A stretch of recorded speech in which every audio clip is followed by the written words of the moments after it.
Hello, tech friends. I just want to make a quick video about how to turn on Dome setup when we are streaming to this kind of as like a second campus. Obviously right now it's during COVID, but this could be used for other streaming things as well. So just want to show you guys basically how to do that, and I made a handy sheet right here that is laminated, and it's kept in this Dome computer room as well if you wanted to look at that instead of pulling up a video, but I didn't want to make a video because I know some people prefer that over having to read instructions. So that sheet of paper is kept in this wonderful plastic bin right here.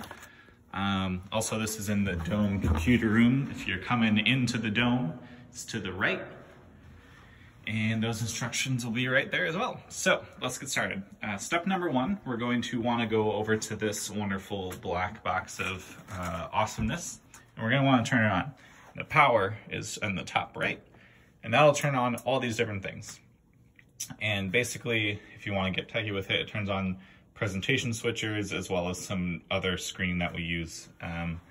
The key thing though, we want to make sure we get in terms of the presentation switcher is if we are streaming from the switcher, we want to make sure that HDMI 1 is pressed. Most of the time this space is used with this computer right here, in which case the comp button would be pressed. We want to make sure that HDMI 1 is there.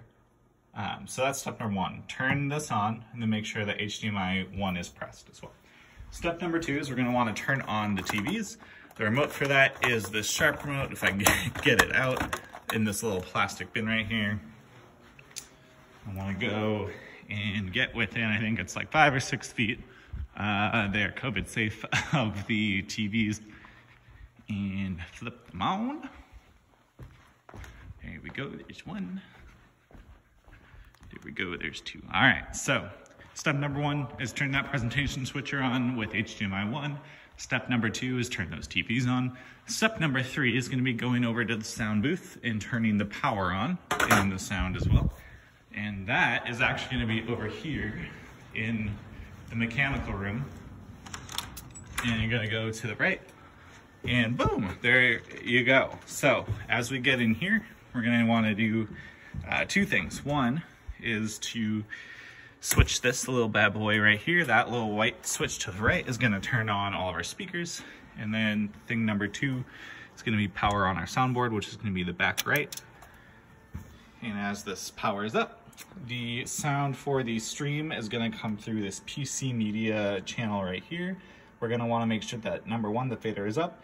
Number two, that we press the on button when this fully loads. You'll see an orange boy right there. And once that is on, you'll know that the channel is active. And you're gonna wanna make sure the same thing with the stereo is happening as well. You get the master up and the orange on. And basically, this is your mute button, so if you don't press it, well, you're not gonna get any sound. But basically, assuming that something is being thrown through the video switcher, you'll see it there and you'll hear it through the system. But that's basically it. Hope you guys have an easy time following this, and let me know if you have any questions.